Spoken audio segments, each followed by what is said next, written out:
Okay, so Sandra Harding and a lot of the standpoint epistemologists are writing around the 1990s. Um, so flash forward to the present. We're going to read, or have had you guys read an article by Olufemi Taiwo, um, who is going to, in his essay, Being in the Room, Privilege, Elite Capture, and Epistemic Deference, is going to offer a critique of how standpoint epistemology has morphed to sort of become used in academic culture or in certain activist circles.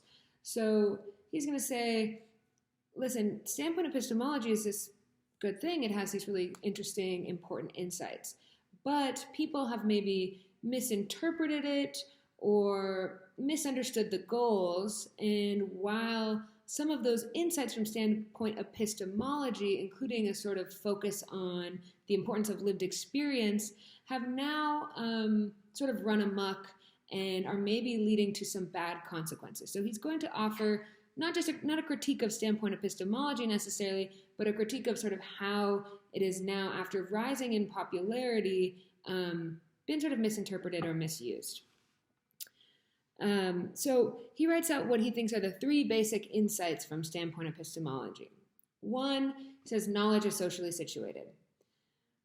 Two, that marginalized people have some positional advantages in gaining some forms of knowledge. So, for example, if you have the experience of being a first generation immigrant from a very specific country, you are going to have more knowledge of what that's like than someone who does not have that experience.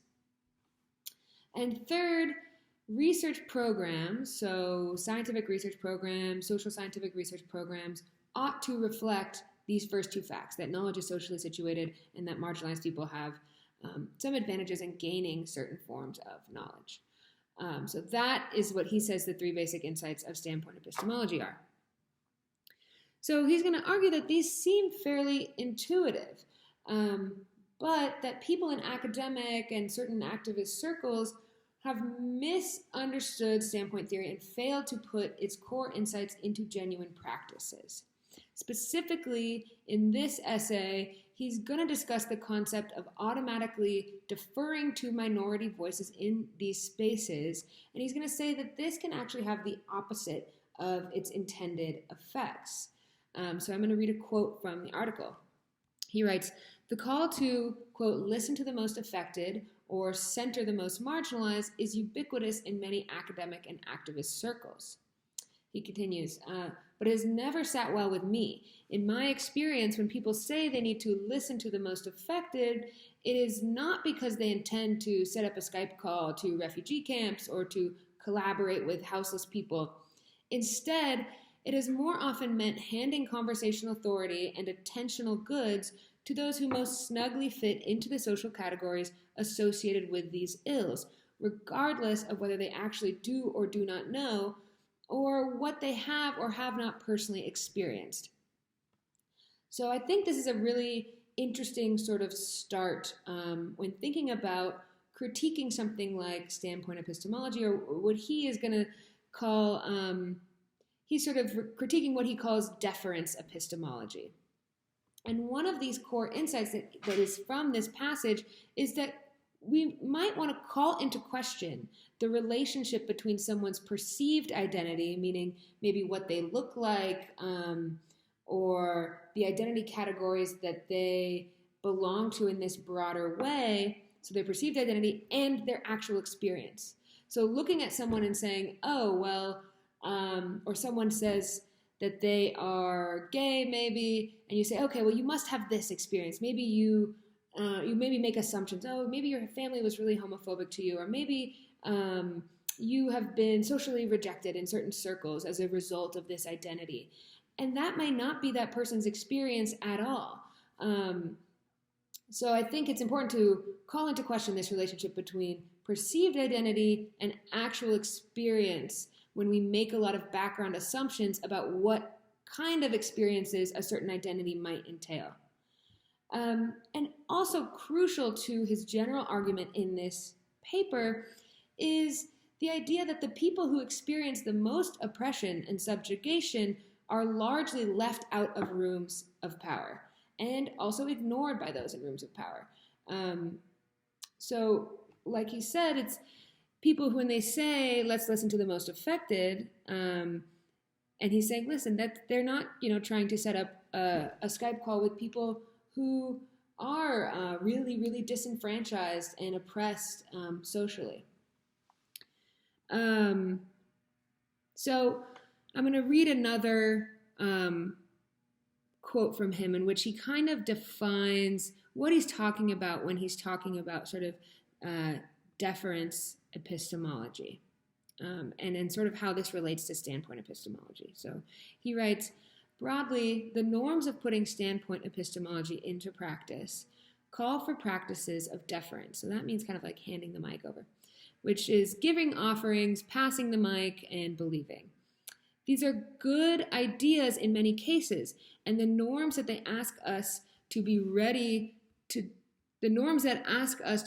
do them stem from admirable motivations, which are a desire to increase the social power of marginalized people identified as sources of knowledge and rightful targets of deferential behavior. He says, but deferring in this way as a rule or as a default political orientation can actually work to counter marginalized groups' interests, especially in elite spaces.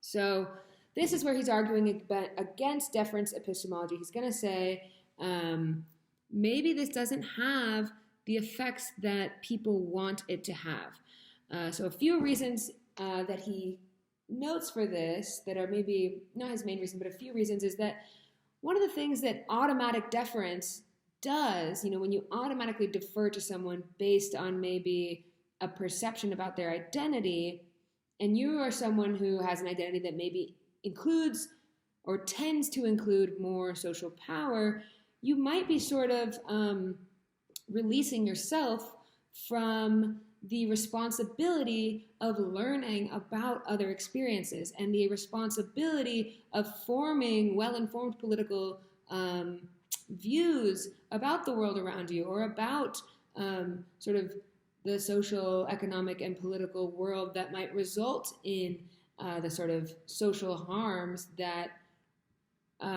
you want to defer to someone else on. So he's saying it can be a way of just, according to his critique, getting rid of the responsibility for actually doing this more arduous work of really learning about the world around you, even if you lack a sort of direct experience of certain kinds of oppression. He also argues that politically, we should be focused on our interdependence and on coalition building over just deference, which he says may lead to further fragmentation and reinforce sort of socially and epistemically isolating patterns that then become counterproductive. And so his argument has this kind of political or maybe moral or ethical undertone. And this political end that he advocates for, this sort of coalitional political end, requires certain epistemic norms that he sees as common in the spaces that he's talking about to be updated. So he argues for what he calls a more constructive approach to standpoint epistemology, in which the focus is not simply on critiquing existing systems of power. It's not simply saying this system of power is misogynist or bigoted or racist, and here's why. And it's just sort of this approach of saying this is what is wrong. He's going to say that we also need to focus on creating new systems of power and creating spaces for certain types of people who have so far not had a voice in the kinds of spaces, the kinds of academic spaces or certain activist spaces that he's talking about, because they are really disenfranchised or marginalized in these deeper ways. And so he's going to say it's not just about keeping the sort of room, so to speak, exactly as they are and then just kind of getting new people in them. It's about completely restructuring these sort of institutions and sort of social and epistemic spaces that people are working with. And so he is going to write that the constructive approach to standpoint epistemology is demanding. It asks that we swim upstream, to be accountable and responsive to people who aren't in the room yet, to build the kinds of rooms we could sit in together rather than merely judiciously navigate rooms history built for us. But this weighty demand is par for the course when it comes to the politics of knowledge. The American philosopher Sandra Harding famously points out that standpoint epistemology, properly understood, demands more rigor from science and knowledge production processes, not less.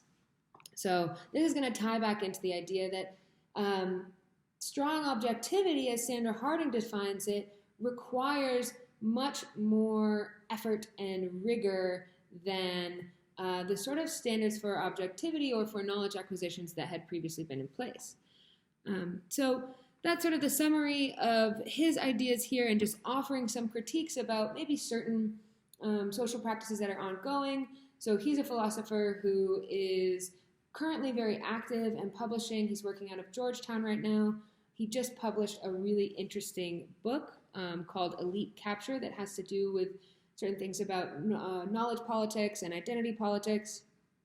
But I would encourage you all as students to think about the relationship between power and knowledge, or between power and testimony, and think about the sort of epistemic practices that are common in your own communities and social spaces that you exist in.